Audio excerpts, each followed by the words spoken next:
Welcome to the 30-minute hour. It's the personal development podcast for authors, entrepreneurs, and career professionals who are looking to level up and become unstoppable. I'm your host, Eric Twiggs, your procrastination prevention partner. Joining me as always, you know him as the super CEO, the business strategist extraordinaire, and all-around good guy, Ted Fells. Happy Monday. That's right. It is a happy Monday. Happy Monday. Absolutely. This is episode number 127. Amazing. That's right. Amazing. Look at God. Amazing. Well, won't he do it? Absolutely. Man. Yes, he will. Now, and it's interesting when people, I'm getting all kinds of comments when people saw who our guest was going to be today. It was like, oh, wow. Y'all done stepped it up. you raised the bar. Y'all not playing. And they're playing now. Comments. That's right. I've been getting. Yeah, so yeah, it's interesting. And so Ted, I had to warn our guest backstage. I think I warned him a little late. Yeah. I was trying to tell him it's not your everyday podcast. Yeah. He didn't know. And he's somebody that's on podcasts and TV shows and all kinds of stuff all the time. Because everything he's accomplished. This is not your everyday podcast. We do things a little differently on the 30-minute hour. You can watch us live here on Facebook, on LinkedIn, and also on YouTube at the same time on the 30-minute hour Facebook page.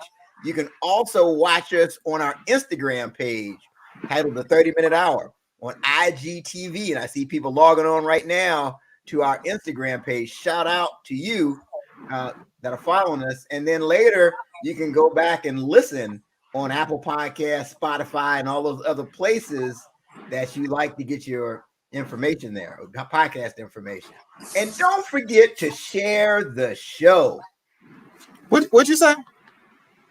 Share the show. Share the show. Absolutely. Share the show. Yeah, don't keep it a secret. Oh, our goal is we want to help you to laugh, to learn, and to level up. Absolutely. So, make sure you share this information. Shout out to my fellow HU Pirate, Desmond Blackett, who's tuning in. Class of 92, representing. Shout out to you, Desmond. Thank you for commenting. The rest of you that are starting to come on, I see you. Make sure you're putting your comments in. I'm sure you're going to have questions for our guest today. Before we get to the meat of the program, don't forget about the What Now movement. That's right. The What Now movement Facebook group. And again, we started this at the beginning of the pandemic last year because we wanted to inspire people to pivot and not just stop and say they're going to wait until things get back to normal. So make sure you go. Because if you would just say you're going to wait, when is that going to be? Right. It's not back to normal yet. Exactly. So make sure you keep it moving. That's the mission of the What Now movement, to help you to pivot and still pursue that thing that you want. So make sure you go to the What Now movement Facebook group. Make sure you join the group. Today is Marketing Monday. You can drop your link, and that way we can share and see your business enterprise and take it to the next level. All right. So Ted. Yes, Eric. I've got something that's on my mind. Please share. Today, I want to talk about how to unlock your peak performance. This really ties into what our guest is going to talk about today. But I'm going to talk about something that can help you to unlock your peak performance. So there's this great book. It's called Relentless. It's written by Tim Grover. Relentless: How to Go from Good to Great to Unstoppable. And he talks about this story of how he became the personal trainer of choice for all of these professional basketball players in the NBA. And it was back in the late 80s. He's 25 years old. The author Tim Grover was. He had no prior experience working with professional athletes. So he was hoping to get his big break. So he picked up the phone. He starts calling his local team, offering his peak performance services. Right. So he called this one team, and all 12 players on the roster, he called them and left them messages. He got all their voicemails, hoping they would get back with him. So only one player out of the 12 returned his phone call. The other 11, they ignored him. So let me tell you about the local team. The team he reached out to, it was the Chicago Bulls. The only player that returned his phone call was Michael Jordan. So here's the big takeaway. This is important. It ties into what our guest focuses on, and we need your undivided attention for this, right? We need you to focus, right? So I know a lot of you, when you're driving, you're listening to us. This is the time you got to pull over to the side of the road. You know, I know we have a lot of people. You listen to it from the gym. This is the time where you need to press pause on the treadmill. Press pause. That's right. Anything else that people need to do so they can focus? Put the ham sandwich down. That's right. This is the time, no matter how good the sandwich is, Prince Daniels Jr., you got to put the ham sandwich down because it's about to get good. That's right. Put the ham sandwich down. So here's the big takeaway from that. The fact that Michael Jordan, of all people, was the only one to pursue this personal trainer and look for ways to achieve peak performance. Here's the big takeaway from that. And please remember this. You don't have to be bad to get better. That's something to keep in mind. That's a point that he makes in the book. You don't have to be bad to get better. A lot of times we think, oh, you need a trainer, you need a coach.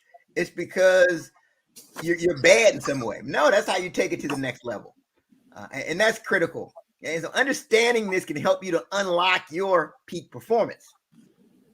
So our guest today, this is the perfect time for us to bring him in because he works with high achievers. And these aren't bad people. I mean, they're already at a certain level. They're just trying to get better. And he works with these high achievers and helps them to unlock their peak performance. So some call him half human. Others call him a half monk. We need to talk about that. That's interesting there. But he is a former NFL running back. He played for the Baltimore Ravens. He's a high-performance mentor who works with high achievers and athletes to unlock their peak performance. He's the author of Mindfulness for the Ultimate Athlete, Mastering Balance Between Power and Peace, and the creator of the Unlocking Your Peak Performance Masterclass. He's also the founder of Game Beyond the Game, an ecosystem helping athletes find their purpose and vision in life beyond the game. Wow. Please join me in welcoming to the 30-Minute Hour podcast, Prince Daniels Jr. Man, he is somebody. Man, How you doing, fellas? How you doing? Should I say kings? How y'all doing, King? Great, man. We here. That's beautiful. That's fellow beautiful. King. Fellow King.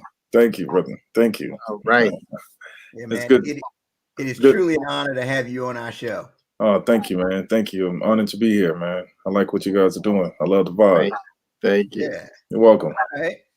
Well, cool. So let's give everybody the perspective. I'm just curious to know, like, how old were you when you first felt that desire to play in the NFL? I was 9 years old, and I remember watching a football game that was on. It was the Houston Oilers against the Detroit Lions. And at that time, Barry Sanders was playing.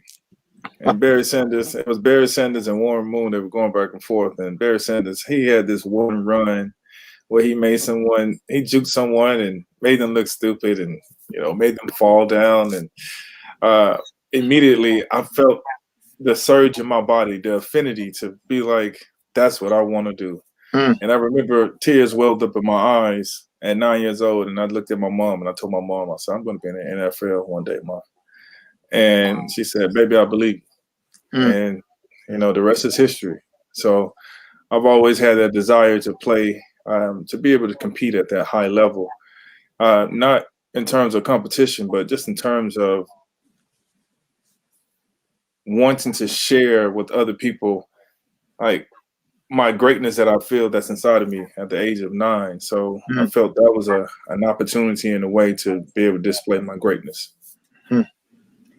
So like, was it when you were that age, when you're 9, 10, 11, was it like apparent that you were just faster than everybody else, or you just seemed to excel, or?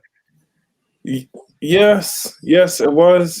The reason why my siblings used to always tell me that, like, you different. That was always the saying, you different. They didn't know how to really explain it, but I came out more like a lover rather than a fighter, but also, in being a lover, I wanted to express that love through my ability to make things happen through my actions. And so, I loved unconditionally, and so since I loved myself unconditionally, I realized the potential that I had, and I would push myself. And when I would push myself, I would become aware of, like, wow, I was able to do that. Okay, well, let me push myself a little bit further and see what else I can do. And it was just not having any fear to go beyond your comfort level. When you're younger, we're always told that you can do anything, you can be anything if you use your mind, but you also got to use your heart as well, because fear exists in the world, and that fear is in your mind, but love is in your heart. And so when you're going to allow for your heart to overpower, the thoughts that hold you back, like they start to work in harmony, meaning like your heart will just thrust you into, being able to do something, and your mind is like, no, no, no, no, no, no, no. But the minute you do it, your mind is like, all right, well, since we're here, we're gonna figure this out then. So it's forced to work with the heart to make you reach a level of peak performance or greatness. And so I've always saw that inside myself, and just felt it. I wasn't able to articulate it until I became older, and I spent time at a monastery. Yeah, we're gonna talk about that. We're gonna talk about the monastery. We got to circle back. First, I wrote that down about the monastery. So it's interesting. So you mentioned how the mind is telling you no, no, no, no, no. And I know I've been when I run a marathon, I would hear my mind a lot. Yeah. Can you talk? What is that? Why is it that you want to do certain things, but your mind is holding you back, especially when it comes to like athletic type things? Well, you've been with your mind for since the beginning, right? And with sports, it's only a small portion of your life, and so your mind keeps track and stores any time that you've been hurt throughout your life, right? Or when it feels like it reaches its limit of physical exhaustion, it's not able to go any further. The things that make you want to stop is just everything else. It's like, do I really want to do this? Like, why am I doing this? We're always looking for that why we're doing this, why that, right? What's the discipline? What's the motivation? What's the inspiration behind attaining the goal?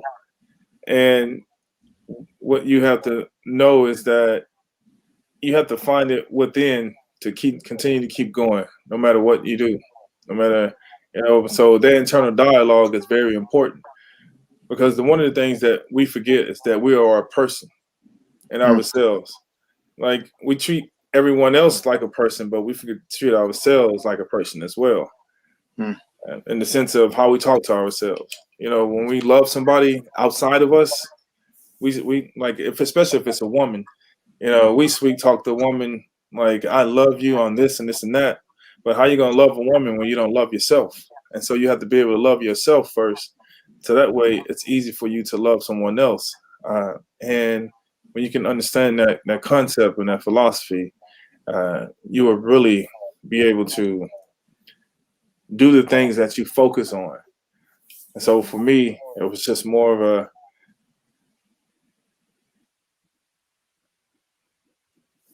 how can I be incredible at every single point in my life, and live that out? It's by looking within, man. So just want to share that.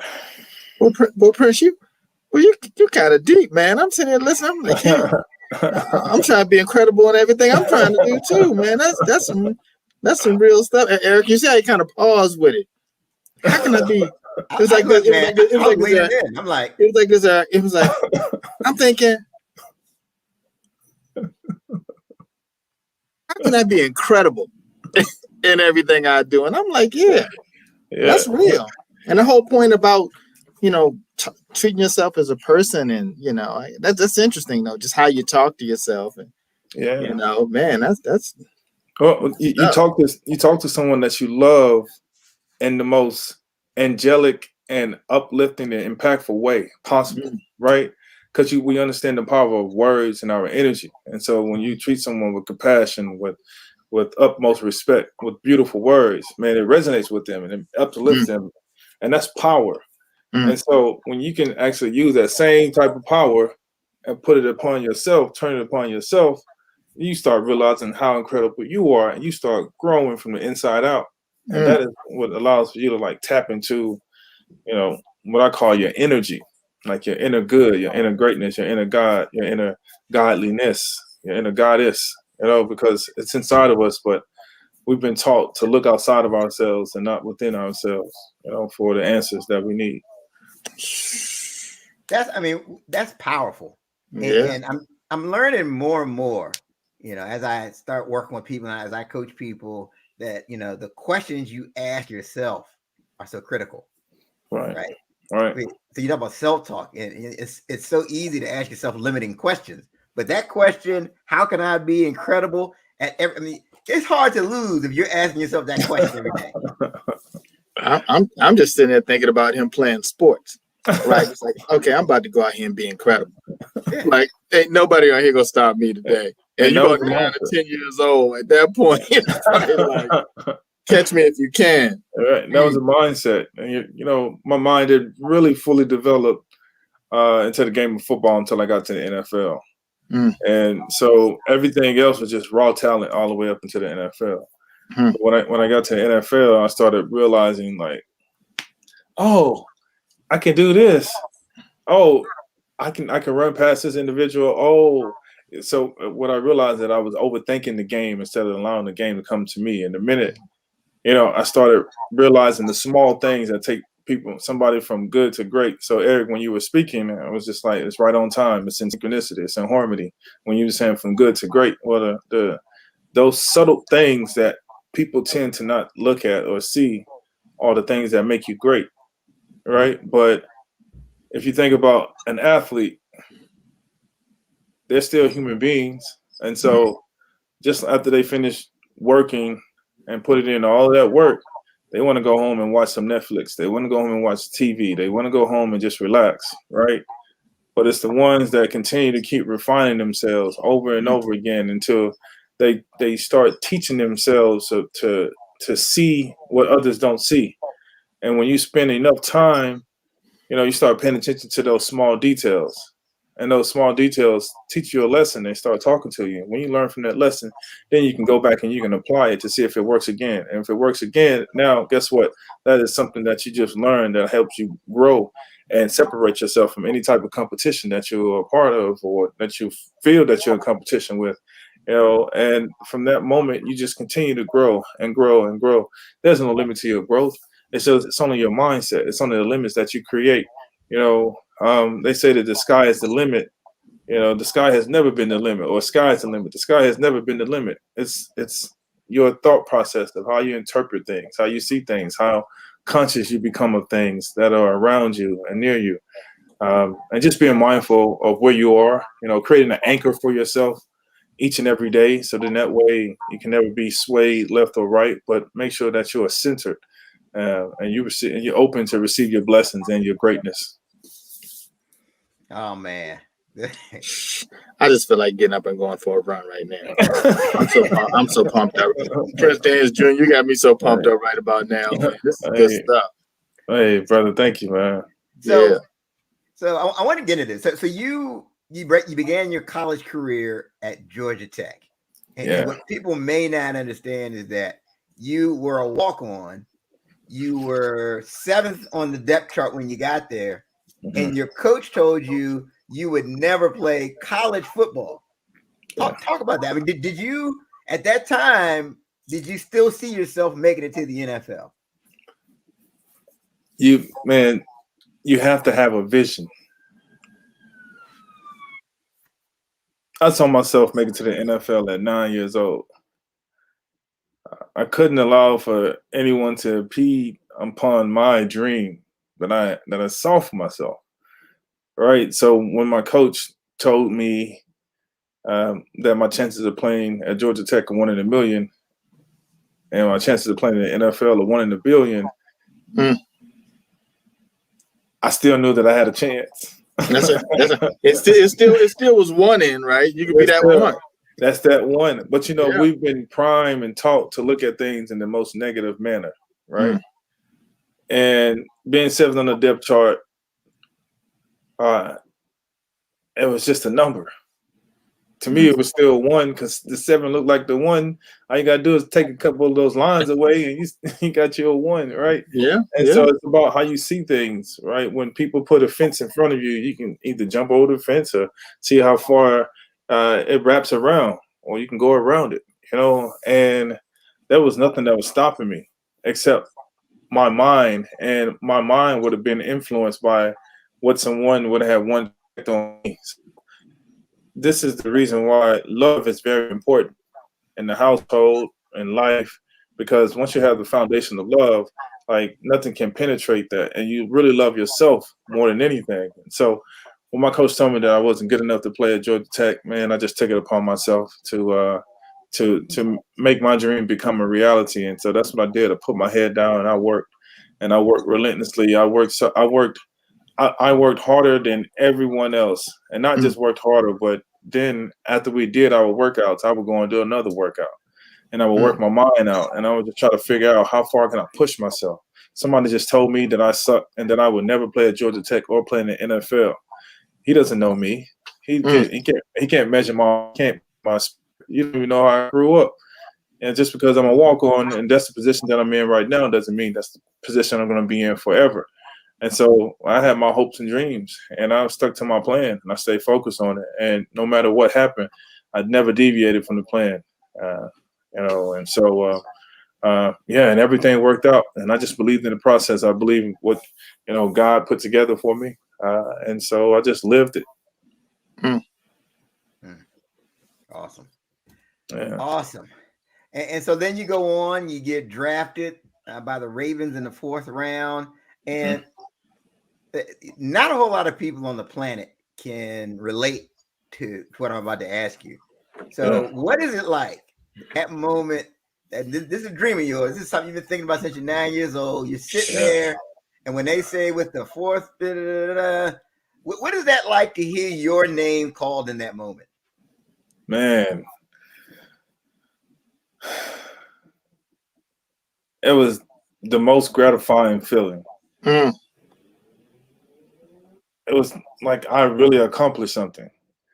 And I felt that I accomplished it because I worked for it.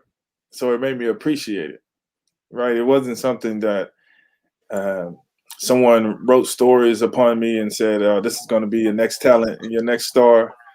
My humble beginnings at Georgia Tech was a walk-on. And from the walk-on all the way to the starter. So I became a starter at Georgia Tech. So I was at 1 in a million.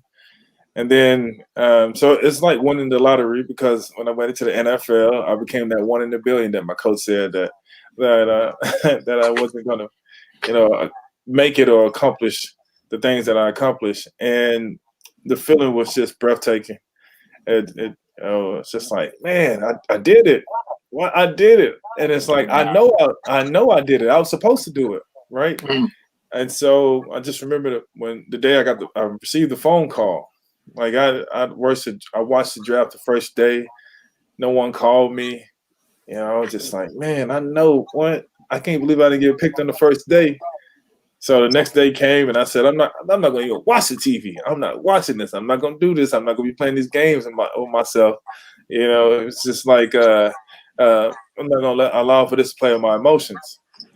And sure enough, I cleared my phone. I didn't answer any phone calls except the weird calls that I never, the numbers that I didn't know, right? So I pick it up, and they were just like, "Hey, this is the head coach from Baltimore Ravens and the GM, Ozzie Newsome." And I think at the time it was Brian Billick.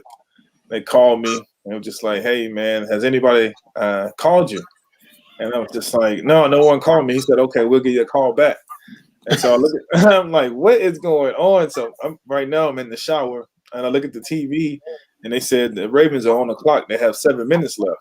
And so the guy said he can call me back in 5 minutes. And I'm like, 5 minutes? What's going on? Like, hold on, 7 minutes, 5 minutes, something not adding up. Y'all have me in anxiety mode right now. What's going on? So they called me back about like 4 minutes later, and they said, "Hey, PJ Daniels," just like, yeah, they're just like, "We want to select you in the next round, the fourth round, 132nd pick. Welcome to the Ravens, man.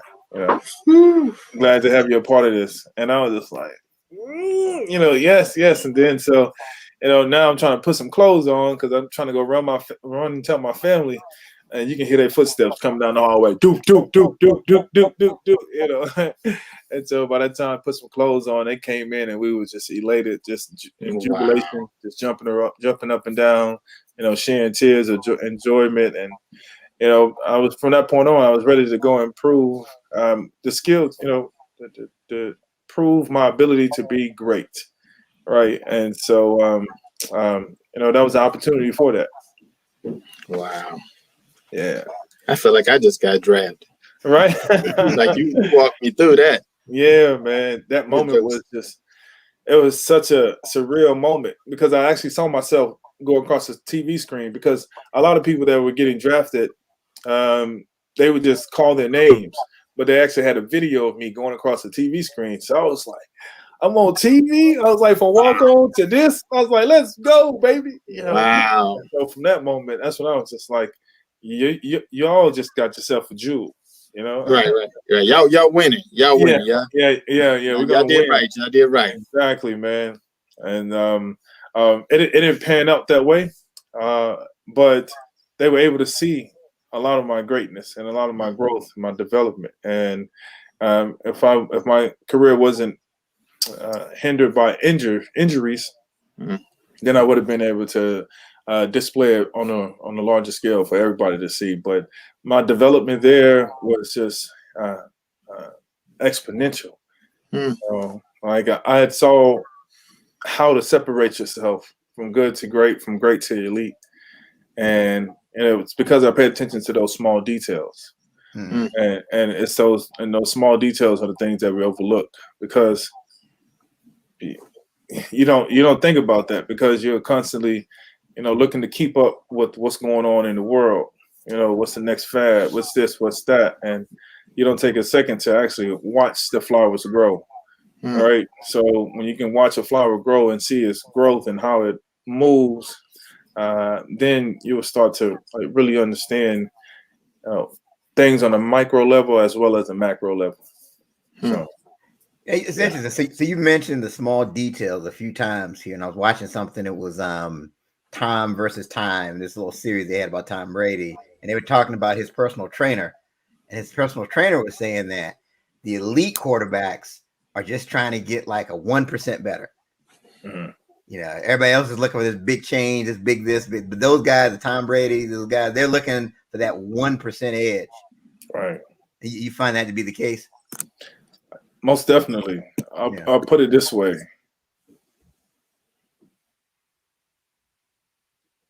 It's just like people are looking to get rich, right? I think that's an easy way for people to understand this way. Like, unless you win the lottery, there's no get rich quick plan, right? I mean, there's other ways, but there are consequences that come along with that. And so, same thing in sports. There are consequences that come along with getting great all of a sudden. Now you create this much pressure. But when you get great by small increments, you're constantly improving. That allows for you to stack your level of confidence, not build your level, but stack them on top of one another. So when your confidence grows so structural like and sturdy like that, there's no way for you to go back. You maintain that confidence because it's those small steps. Like you're learning in a digestible manner, meaning not in large portions, but in smaller portions, and so that's easy to digest.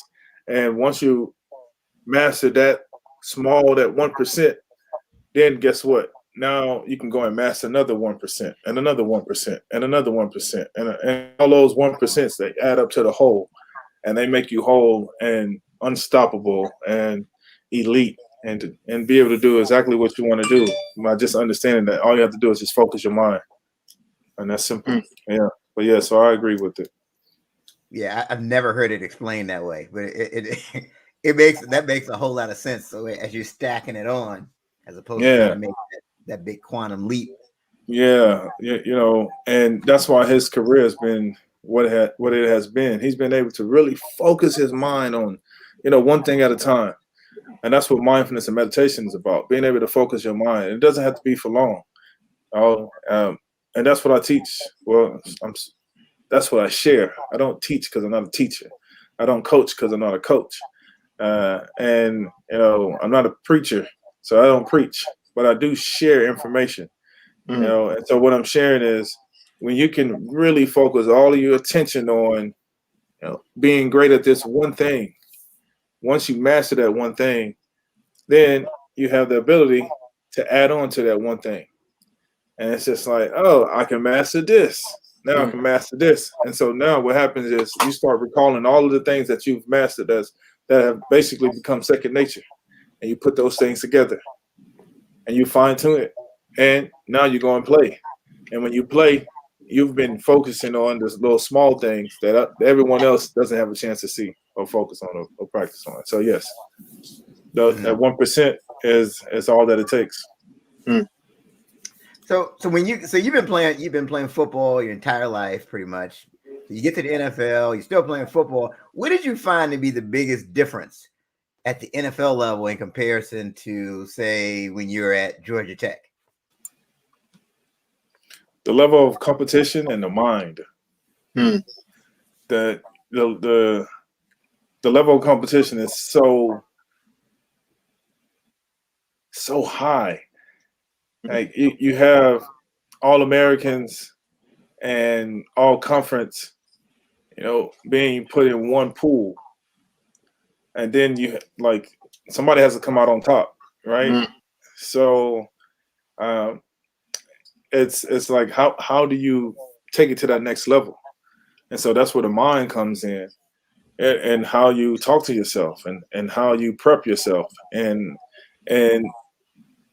your desire or your ability to live out your desire, something that's inside of you that's saying that you can do this, right? I used to have a desire that I could run faster, right? And so, it's just like, yeah, okay, that sounds cool. You can run faster, but no, I had a desire to run faster. And so I made it up in my mind and I developed an attitude that I was going to run faster.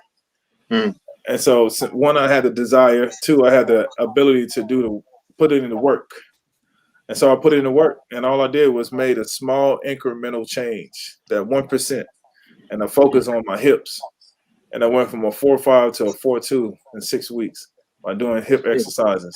And so that right there allowed for me to really focus on those small things. And that's when I started realizing, like, I could take this to a whole nother level. And that's when I started gaining respect from everybody, because they started realizing, like, wow, okay, you can really do these things. So just my ability to be able to focus. And I mean, when you can focus so hard, you put the focus in practice, and then when you play, it becomes effortless because you've practiced it so much. And so to everybody else, it's like, oh my goodness, that's incredible. To you, it's just like, I finally did it. Yes. All right, let's keep going. So yeah. Wow. So how does that translate in the business world? I mean, we have entrepreneurs, business leaders that are watching us and listening to us. How can they leverage that whole 1% principle to get better? Doing those small things in life. Life is a game as well. Mm-hmm. And so we all have to jump over hurdles, jump through hoops, go score a touchdown, go close that big sale, that big business deal. And so you study those things, those small things, right, in life. Waking up in the morning time, making sure you drink water, making sure that you practice mindfulness and meditation, making sure that you keep yourself organized, making sure that your day is not complete until you plan for tomorrow. Making sure that you visualize how you want this business meeting to go. Making sure that you continue to read to prepare yourself for the next steps moving forward. All of these small things help make a difference in your life because they transcend, the limiting factors. And so when you can focus on doing those small things over and over and over again, it picks up momentum. And when it picks up momentum, then you allow yourself to just go with the flow. It's like a track runner. Everyone is watching the Olympics right now. And so when you see those track runners running the 100-meter dash, it's a sprint. And so they sprint, they go to top speed, and then afterwards they cruise on in because they can't run any faster than that. And so they have to maintain their mechanics and allow for themselves to flow. That's the same thing for people in business. Work, build the momentum, and then go ahead and flow. Wow. That's an excellent application. And so in 2009, your career ended during due to injury. And talk about how this impacted you. So the same way I felt when I got drafted is the same way I felt when I left the game. It was just on the opposite side. So elated, so excited when I got drafted. But when I was let go, I was so depressed. I was so lost. Had a self-identity crisis. Just like, this is not who I am anymore. If I call myself that, then I may be perceived as an imposter because I'm not there anymore. I don't have that platform anymore. That's not who I identify myself as anymore. So, when my season ended, it was very devastating for me. And it wasn't like I didn't have a plan B. I did have a plan B. But I was so focused on my plan A that when my plan A fell through, that's what I stayed focused on, which led me into a depressional mind state, and my mental well-being was affected as well, on top of other things. And so for me, it was just very difficult, man, because I had a lot of things going on, and when I just really figured out how to master the game of football, it was like my body wasn't there to help fulfill the thought that turned into a realization. And so for me, it was just like the total opposite of being drafted. Like, I just let myself down when I was so excited when I got drafted, and from that point on, man, it was difficult for me to cope with life because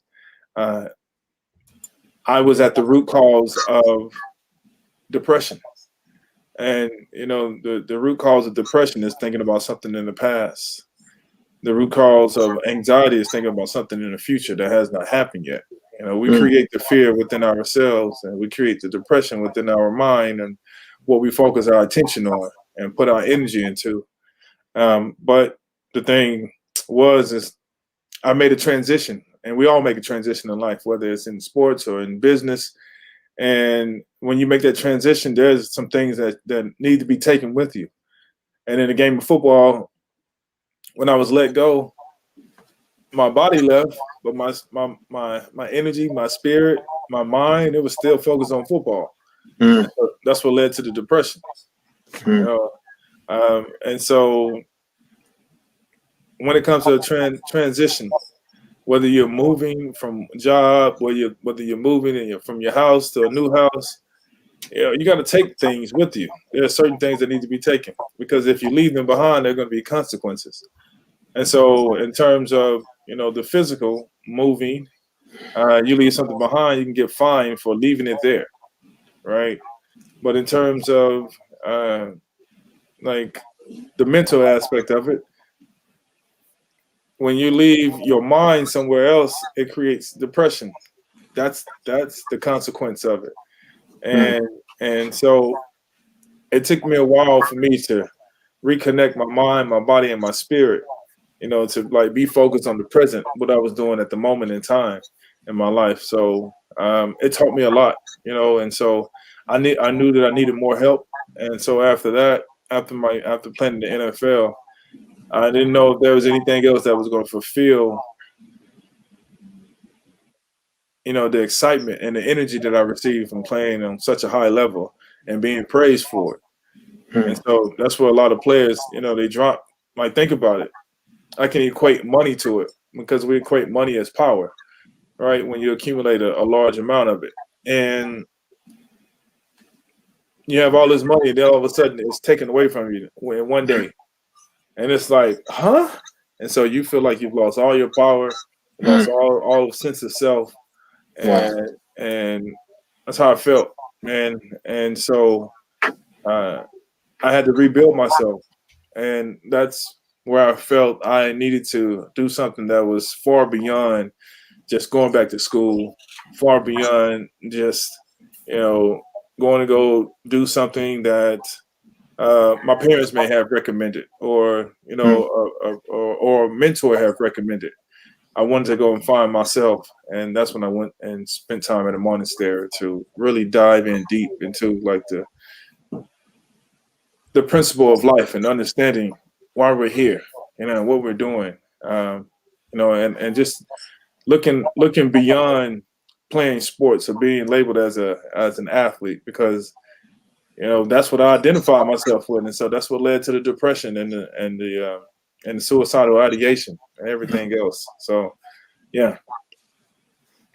Wow. How long were you in the monastery?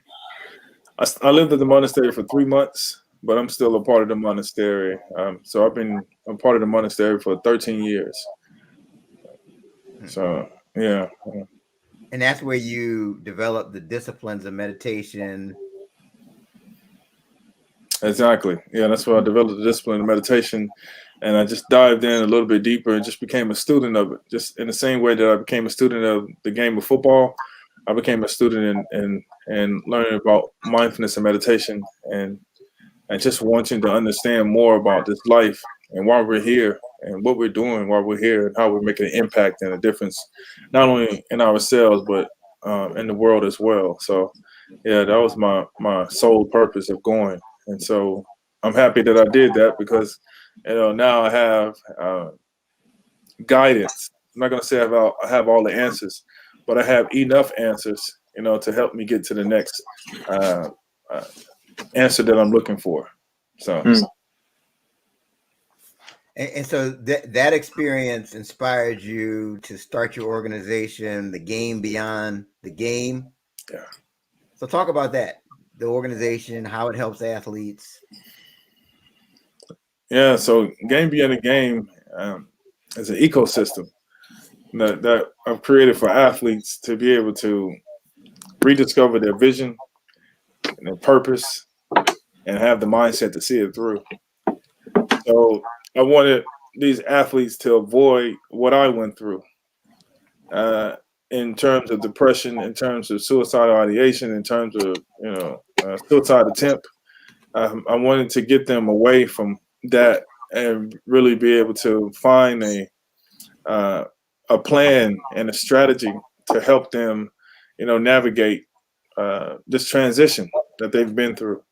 There's a lot of people, they tell you, save your money, do this, do that, and you'll have a good life. But there's so much more to life that we don't even have no answers for. And I needed those answers. And I realized, just talking to everybody, go and do this. These recommendations is all they do is recommend you to do something, but you have to figure out what you want to do inside of yourself. It's like you can't expect for somebody to change if they don't want to change from within themselves. So you can recommend something to me, but it takes me to be able to make the decision and take the action to actually do it. And so, that's what I needed that for me, because I needed to heal. I was definitely mentally, in a mental illness state. And I needed some healing, and I needed to work on myself. I need to work on my spirit. I need to work on my mental. I need to work on my physical. I need to work on my emotions. I need to work on my energies, to really balance myself, because I was really lost. And so I created Game Beyond the Game. That's where the inspiration came from, to make sure that these athletes don't go through all of this. Look, you can have all the money in the world, but if you don't have a mental mindset, you're not even able to enjoy all that money.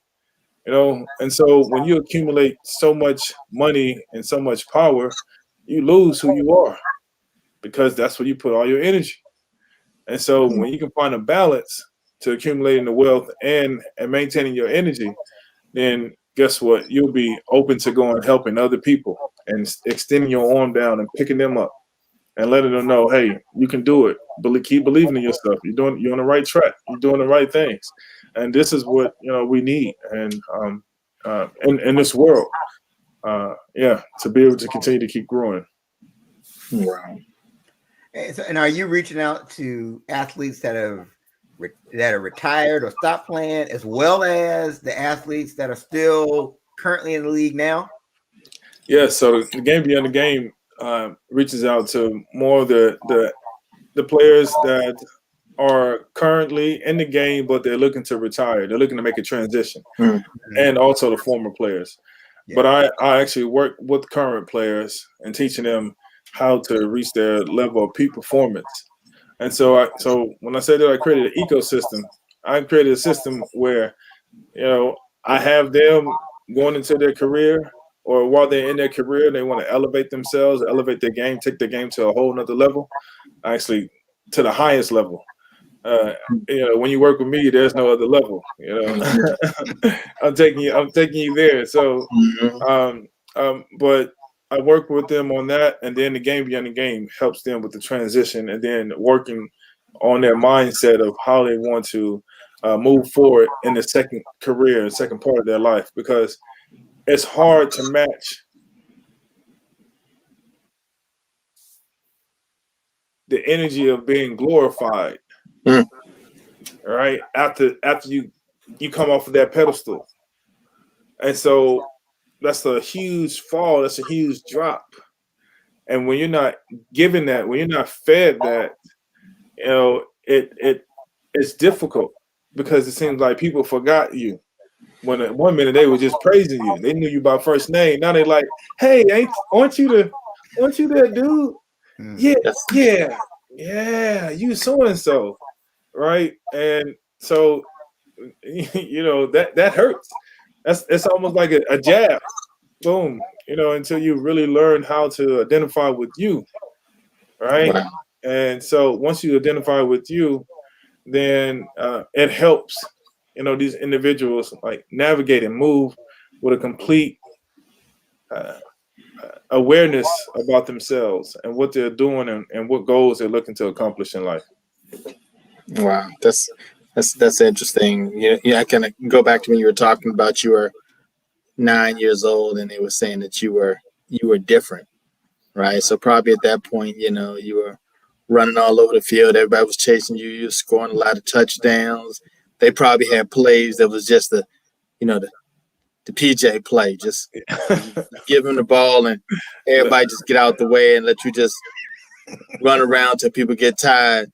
And then you run and score a touchdown, and you got the fans cheering. I had a play like that, but they never called it. I was thinking about the play. The coach never wanted to call that play where I get to run around, but seriously though, you go through that. Yeah. Growing up in high school and college, and you see all this success, and then it's interesting when you always hear people talk about, why doesn't this person, let's say Tom Brady, why doesn't he retire? Right. Why doesn't LeBron retire? And it's like there's nothing to compare to that, I'm sure. Right? Like to have the fans cheering and for you to know that you can dominate and still can dominate. Right. You're going to do that until you feel like you can't. Exactly. You're going to exhaust every single ounce of your gift. And until you're not able to give it anymore. And so I feel like that on the softball field, man. When I get out there, man, I'm just like, you know what? I mean, I'm gonna give them all I got, man. But then PJ, some of those balls I used to catch, man, it's a base hit. They got me on that. They can you get it? No. They got that right in the gap.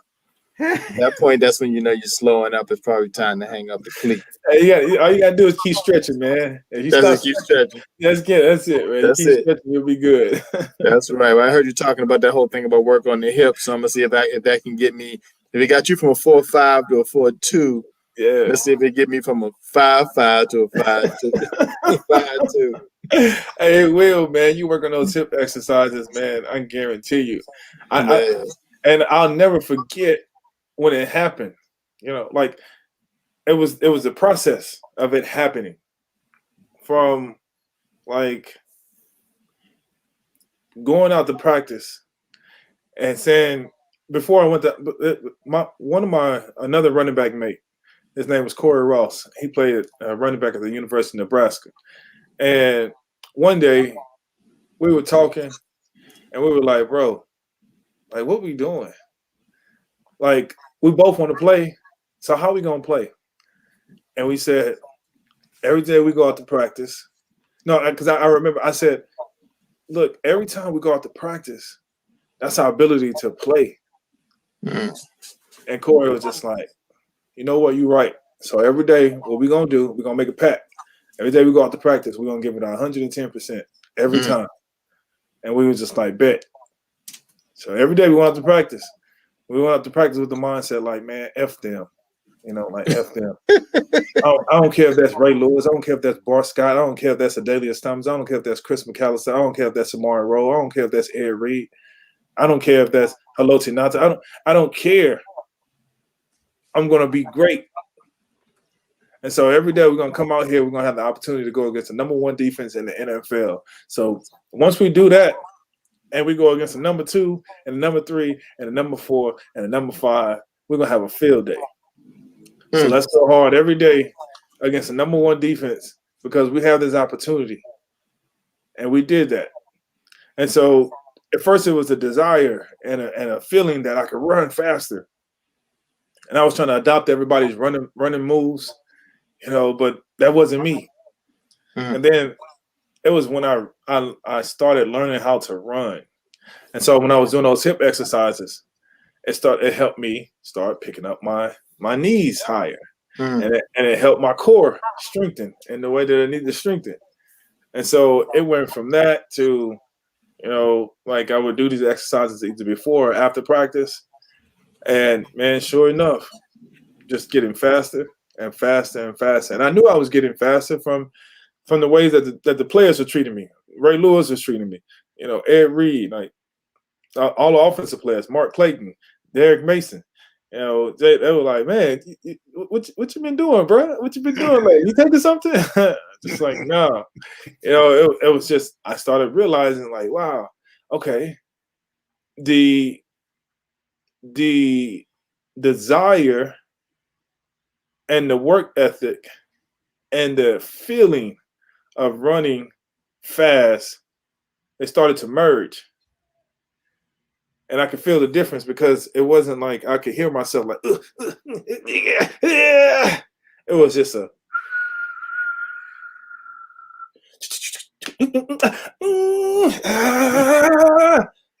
touchdown or whatever else. Or so it was just, those are those small things that you have to become aware of when it comes to becoming great. You know, like you recall like, oh yeah, when I did that, this happened. I'm gonna do that again.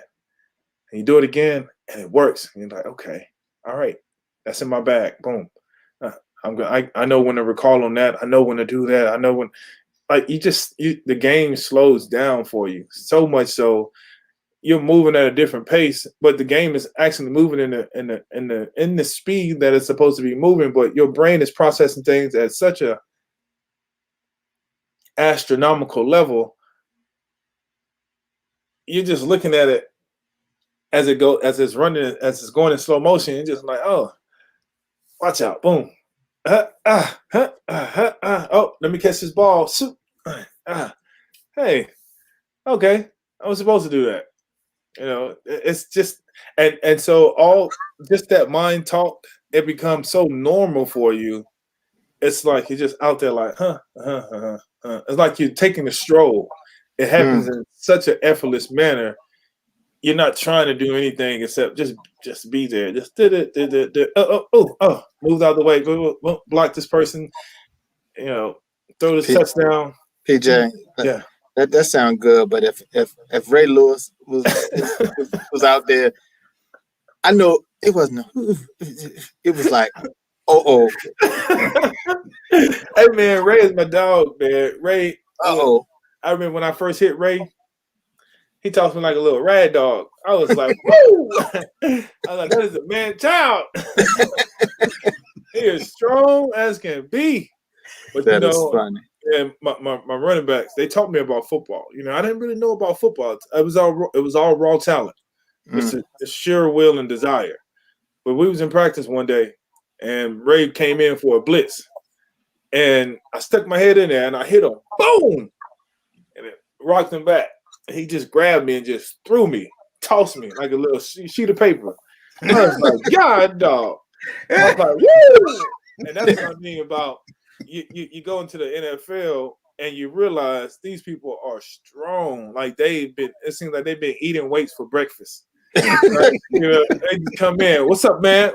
Hey, what's going on? Wait. Like that is a brick wall. That was a brick wall. And so, after the play was over, my running back crew, they are like, good job. I'm like, what? This man just talked to me. Where am I? Like I'm a little boy. And and they said, did the quarterback get set? Did we throw an interception? Did we complete the pass? And I was just like, yeah. They was like, well, you did your job. And that was the first time I realized, like, wow, so I don't have to like really knock him out. I just got to make sure that he don't get to the quarterback. They was like, that's it. And that was a learning point for me, right? But that also let me know how strong Ray was, and so you was in a rush to put your head up in there one more time the next time, and you was ready.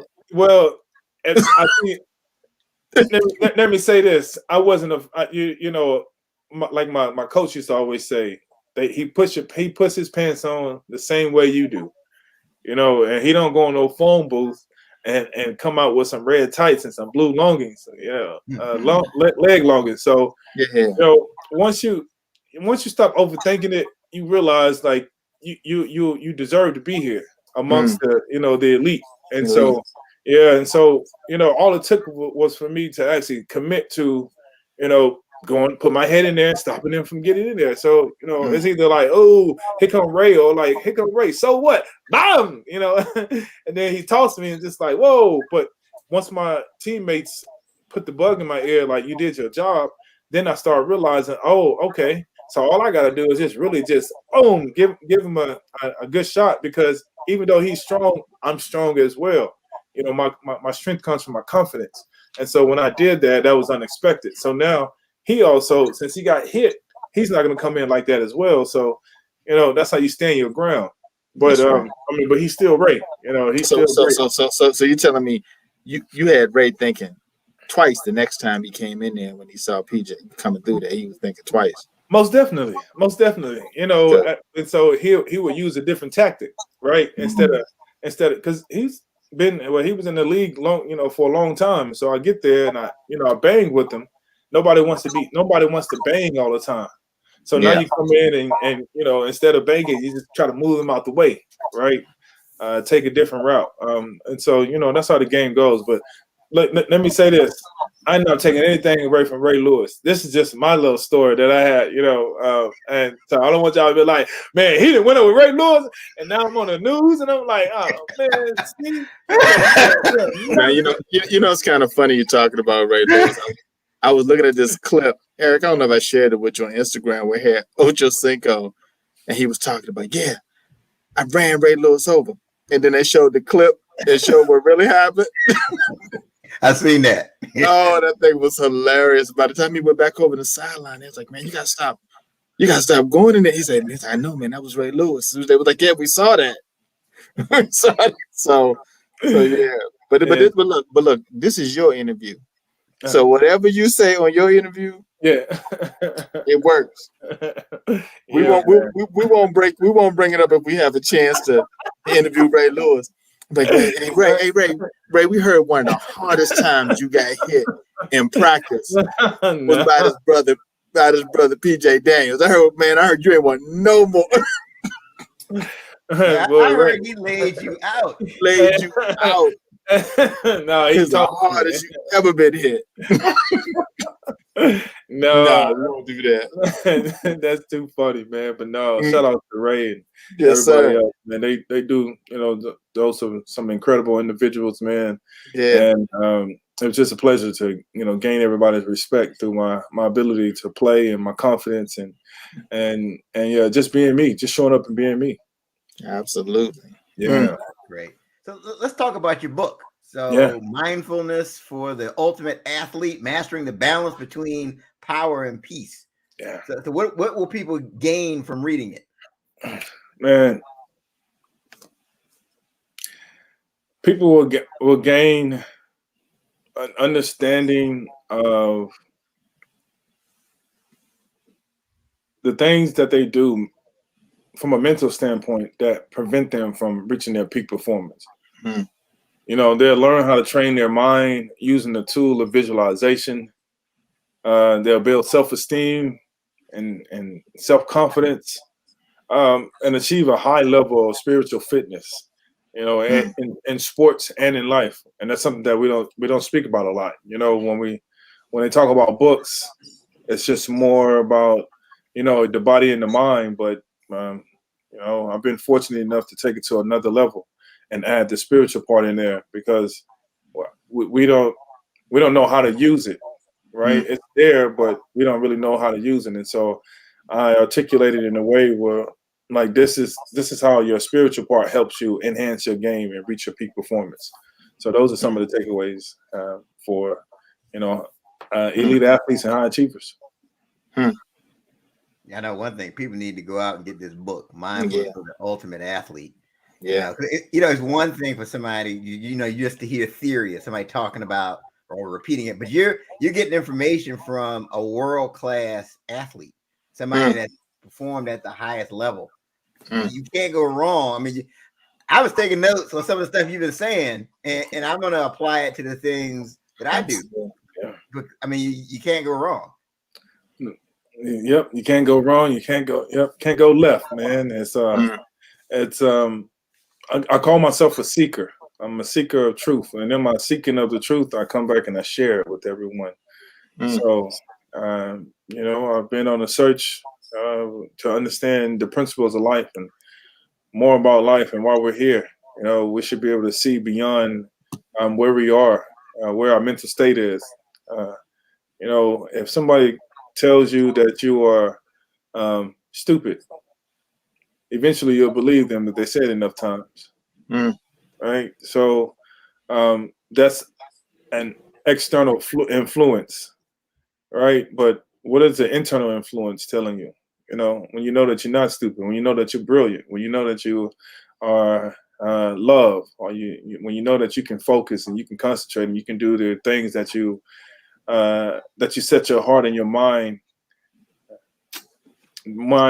and heart's desire to be incredible, to be great. Like, we talk about it, but live into it as well. Sometimes don't even talk about it, just do it.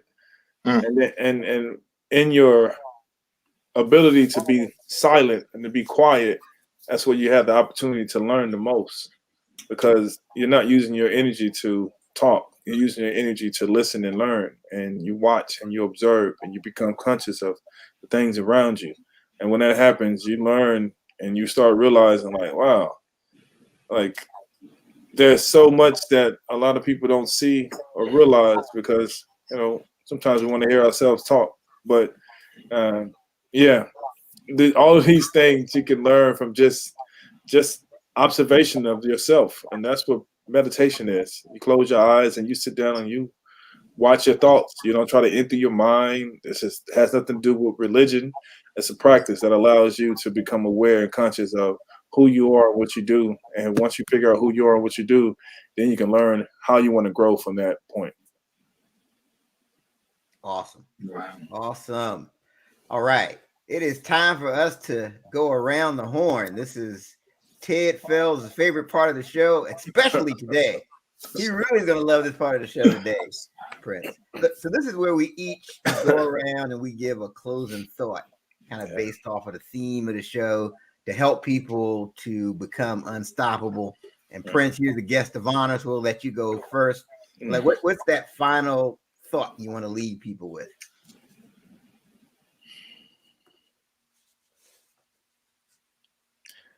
Believe in yourself. Who else gonna believe in you? Who else gonna believe in you? Let me say that one more time. Believe in yourself. Who else gonna believe in you? We all come into this world as individuals. And sometimes, or a lot of the times, we're trying to convince someone that we're great when you already have the greatness inside of you. So when you believe in yourself, you believe in your greatness, your ability to be great, your God-given ability to be great, and that allows for you to be unstoppable. Because now you have insurmountable faith and you have insurmountable confidence to execute and live out your dreams and do what you want to do. Great advice. Believe in yourself. That's the starting point. That's the starting point. Who else gonna believe in you? Like if you don't believe in yourself, how you expect the next person to believe in you? All right. So it starts with you, and then it comes from the inside out, and that's that's your true power.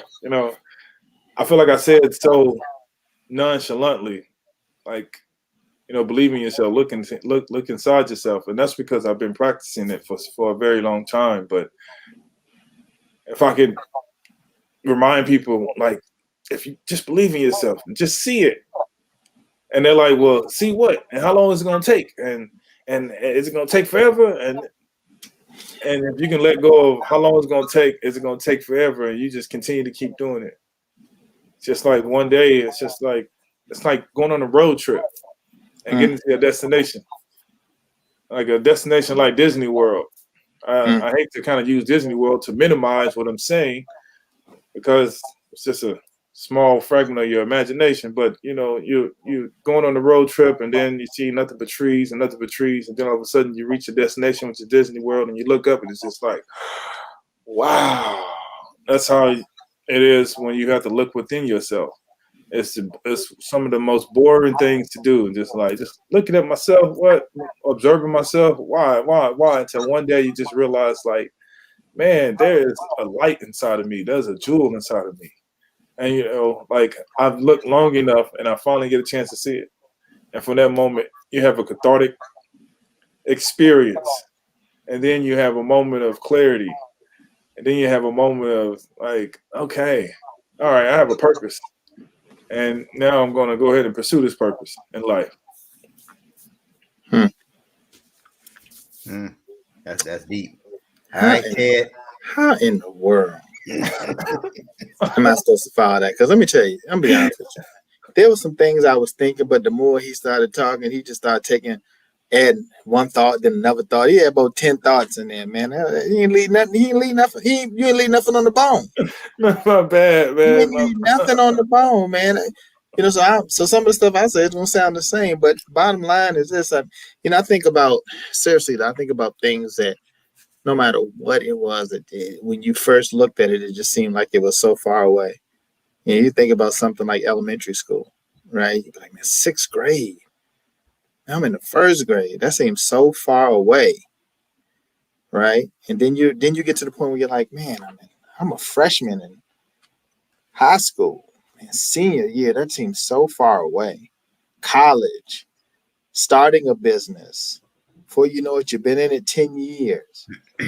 Like each of these things, once you, and it's been a constant theme that that we continue to say. So I know our listeners, if they don't react it by now, right? Like you just got to move, right? You just got to start moving forward. And if you move forward, you know what I'm saying? You'll see that you'll start gaining the ground, right? And you just keep your eyes set on, where you're trying to get to, and, and your faith, right, will help you through those times that it seems rocky, right? And I think that if you do that, and you just keep just moving, and even things like when we think about, where we are with the podcast, right? Before you can get to 100+ episodes, you got to get through one episode, and then once it starts, and then those people that were doubters, once they see that you're in and that you're locked in, you're not gonna hear anything from them anymore. They start doubting themselves. Yeah, they start saying, yeah, man, you doing it, right? That's when right, you doing it, man. You really doing it. Yeah, I'm doing it. I'm not talking about it. So no matter what that is, man, you just gotta start, believe in yourself. I like the whole thing, man, of just talking to yourself, encouraging yourself. Now I don't recommend you do it out loud with people around, because they may, be like, well, what's going on with you? But yeah, I mean, when you're alone, man, talk to yourself and encourage yourself, and and just say you can be incredible. You are incredible. So yeah, man, this has just been a great show, man. I appreciate everything that you've you've shared. I said a couple times you had me ready to get up and go run off the screen, man, but I decided to sit here and kind of keep myself under control. Hey man, Eric, man, where you find this man at, man? Yeah, man. I should have warned you earlier. I know. Hey man, I love it. I love that personality. This is great, man. This is great. Yes. This is great. No, that's a great point, Ted.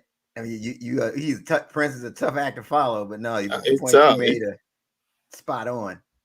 Well, thank you, man. But here's the thing: you don't really have no choice on the show, right? I'm always the one that's after the person, right? So that gives Eric a little longer to kind of get it together. So by the time you get to Eric, it's like, oh, let me tell you, I gotta, yeah.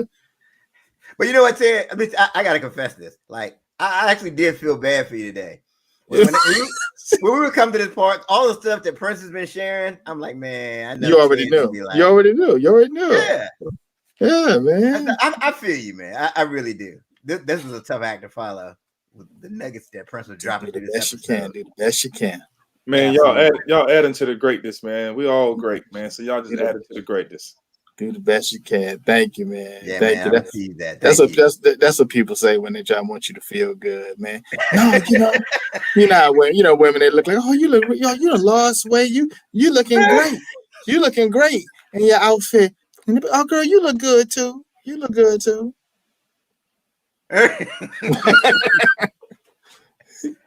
But now we definitely receive that. So my around the horn has to do with that. There's been one theme, it seems like, to Prince's story, and it has to do with that mindset. Mm-hmm. And it's interesting, like the elite performers that I've been around, people that in professional sports, people at elite level. Thank you, Eric. Yeah, like Ted, right? Yeah, like me, right? I'm an elite softball performer that I am. But one thing I've noticed, like they have this level of confidence, right, that borders on narcissism. But it's like a healthy narcissism. It's like they know, like it's almost like in their mind, it's like no matter what happens, I'm the best in the world at what I do. It's almost like a certain mindset. Like I've seen them interviewing one of the cornerbacks, in the NFL, and he just got burned on a 70-yard bomb. But the way he's talking, he's still like he is Deion Sanders, no matter what happens. And I think there's a reason for that. Because I think that you have to see yourself at that place before you get there. And I think you need that level of confidence to push through everything that's going to come. Because when you start setting your sail towards the NFL, I can imagine there's always somebody that's like, "Oh no, you're not gonna make that." That's a 1,000,000 to 1 chance. What's your plan B and blah blah blah blah blah. And if you don't have that certain level of confidence, you'll be like, "Yeah, well, maybe you're right. Yeah, maybe I should go out and get a real job." So I just think that's critical, and I think that's critical for if you're trying to write a book and people will say, well, you know how many authors there are, and no, don't listen to that. Why can't you be the next Jack Canfield that's got, bestseller? So I just think it starts with your mindset. And that's my big takeaway. And just a lot of the things that Prince has said, it really ties back to mindset, how he approaches things, how he asks himself questions, what he says to himself. He looked at Ray Lewis and like, I don't care who that is. I belong here too. As opposed to being like, oh my God, it's Ray Lewis. Hey, Ray, can I get your autograph? Right. And then he knocked me out. Like, oh man. I had a dream that Ray Lewis knocked me out, but I got his autograph before he knocked me out. Right. Yeah. No, you gotta realize, you gotta have a realization early on. Yeah. So like, hey, I'm here. All right. Well, if you want to stay here, you need to man up. Let's go.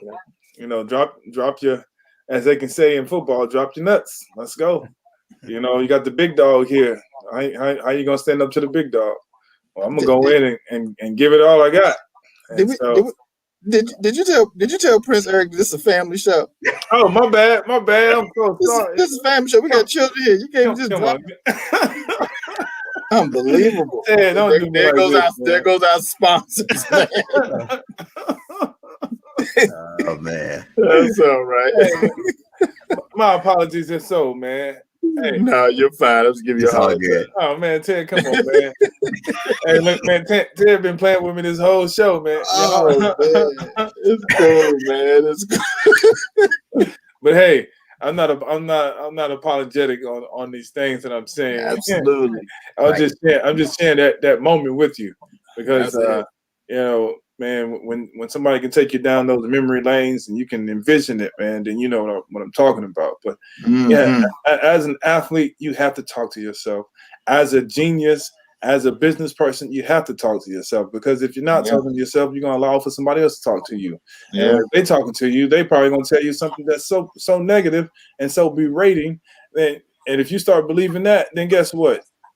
That's what you're gonna act like that you're being berated and that you're being minimized. And so when you start talking to yourself and you start telling yourself some empowering things and impactful things, man, you grow into that. You believe that, you become that, and then you operate like that, and then you start exuding that. And when you exude that, you start getting people that just want to be around you. And you like, what you doing? Stop trying to. You acting like a mosquito. Like, get away. Trying to suck off my energy. Where's that off? Exactly. So it's in us. It's in us to be great, and our mindset, is only limited by our level of seeing our greatness. Seeing our value, understanding what we're worth. Because once you understand that, man, you walk with so much confidence. And just for me, it was that's how I came out the womb. Like I just felt like this is who I am, and my parents did not stop that. They actually fostered that. And so if it wasn't for my great grandfather who stopped my mother before she tried to stop me from jumping off the porch at the age of 2, then I wouldn't be like this. But he told my mom, he's like, no, don't stop that boy. Look at him. He said, look at him. He looking down, seeing how far it is to jump. He looking back at us for our approval. Just act like you don't even see him. Like, don't stop that boy. He's like, he gonna fall, and let's see what happens when he falls. So I jumped off. I looked back. They didn't say nothing. I jumped off. Boom. I fell on the ground, dust myself looked back at them, laughed, and did it again. And so, my grandfather said, let me tell you something. That's your gold mine right there. Mm. That's your gold mine right there. That boy is fearless. He is fearless. And so for my great grandfather to see that within me at the age 2, he knew that I had something in me that a lot of other kids did not have. And it was just the ability to just soar, like not be afraid of these limiting things. Like, think about it, man. When we're raising our kids, it's those words that stop them from thinking that they can't do certain things, right? No, you can't do that. Keep trying. No, those are those weak words. We ain't gonna try. We're gonna do. You can do that, but maybe you're not able to do it at this moment in time, but you still can do it. So the word can't doesn't even exist in my household, because I want my kids to be able to think above that word can't. And then from there, just believe in yourself. You are incredible.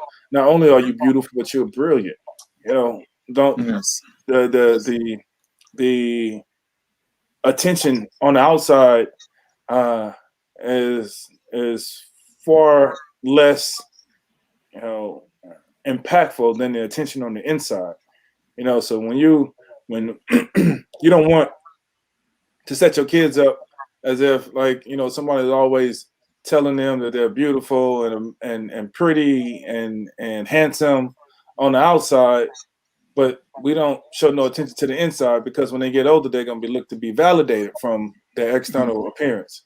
So find ways to help them, appreciate their internal appearance, what they're capable of doing, like their mind, like their beautiful genius mind, right? Ooh, when you see your kids actually do something, you're like, that's what I'm talking about. That's my kid. Hey, that's my kid, and because you're proud of something that came from the inside out. And these are the things that we just need to be mindful of, those small things. And so those are the things that tweak just the mindset, the subtle things that we look over when it comes to parenting. It's just when it comes to just you have an ability to impact somebody's life and make them better than who you are, and just make them better for this world. And when you get the opportunity to do that, like, really hone in on that ability, and no matter where they are in life, whether they're a present person, a present parent, or they weren't a present parent at the beginning, but there's still more time because that individual is constantly growing. So no matter where you are, whether you're an absent father or whether you're a present father, absent mother, present mother, like, whenever you show up, that's your moment to be able to share and teach everything that you know about life. No, that's great. We've had several people come on the show and say that, they had that parent that was always pouring into them positivity, saying, you can do this, you can do that. Yes, go for it. And I think that's helpful. And I think the takeaway from what you said is that, as parents, we need to be intentional and encourage. I think curiosity is something that has to be encouraged. For example, a lot of people type your kids are asking a lot of questions. Stop asking those questions. Oh my God. But I think you have to encourage that curiosity, because that's really a key thing. If you're asking the right questions, well, why can't I do that? Or what, how can I be unstoppable? So I think the more curious you are, the better. But I think we need that. Great point. We need to. And let me tell you, I could talk about this stuff all day. This is like. So Prince. Yeah. How can people get a hold of you? And they can go to my website at www.princedanielsjr.com and find all my social media handles there, or you can go just to my Instagram and at Prince ADJR on Instagram. That's Prince ADJR, and you can find out some of the latest things that I'm doing as well. But yeah, you can go there and just find out all of the things that I'm involved in, about my foundation, about my website, and the business that I do. Awesome. And get that book, Mindfulness for the Ultimate Athlete. Yes. Go get your copy today. Put your seatbelt on. Put your seatbelt on. Prince, how you get up running all around, thinking you can run over big middle linebackers out there that are Hall of Famers. You won't name the name. Hey, you pumped up. Be careful. Hey, you never know what you can do, man. You never know what you can do. Look, I don't know if you ever saw this, if you're a big football fans, but what's the so we had Sean Marion and the running back. My mind is going blank. I can see him. He played for the Jacksonville Jaguars. Small young fella, very compact. He's on the NFL Network now. Yes. So anyway, he knocked out Sean Marion, right? And Sean Marion was twice his size, but he knocked him on his butt, right? So what I'm saying is, it's not the size, it's the of the individual, it's the heart of the individual, because you didn't think that he could do it. He was like a little Mighty Mouse, but it happened, and so not to take anything away from Sean Marion. Maurice Jones-Drew, right? Yeah, Maurice Jones-Drew. There you go. Yeah. Exactly. And so not to take anything away from Sean Marion, because he's a great player as well, but sometimes the big dogs have their bad days. They gotta fall too. They gotta fall too, man. So it happens. It happens to the best of them. This game is about angles and momentum and everything else, and low center of gravity. And so may the lowest man win. And sometimes the lowest man can get the best of you. So So never have no fear. Approach things in a manner of make sure you do your homework, do your research, understand what you're doing, what you're getting involved in, and that way you'll have the confidence to approach it in the way that you need to approach it. Absolutely. Well, again, we want to thank Prince Daniels Jr. for coming on and sharing what he shared. And amazing guest. We're ready to run through a wall right about now. And pumped up. Hall of Fame or not, you're going down. he knocked out Ray Lewis. Come on. Ray Lewis still today. I heard him talking about that the other day. He said that Prince Daniels Jr. Man, they was like, who was the hardest you've ever been hit? He said, man, that Prince Daniels Jr. Who's ever watching or listening? I will have to use my African voice, because who's ever watching and listening, this guy is not telling the truth. He's not telling the truth to you. So do not believe these lies that are coming out of his mouth. Yes, I had the opportunity to run against Ray Lewis, but he talked me like a rat dog. So I don't condone this talk from you. Okay, please go down now before you get me in trouble. No. Oh boy, you're gonna be going back to the Ravens reunion, one of the reunion events when y'all be like some old dudes, right? And they come on, they gonna knock your tray out. Right? Did you have to go there? Did you have to knock my tray out? I don't understand you.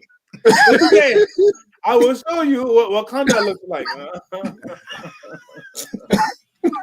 Hey, look, we told y'all this was not your everyday podcast. We have watched from the mountains and discussed by the way that you use your technological advancements.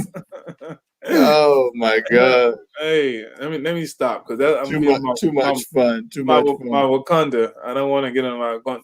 And now you want to hand your nation over to this prince who couldn't keep his own father. We will not have it. We will not have it too.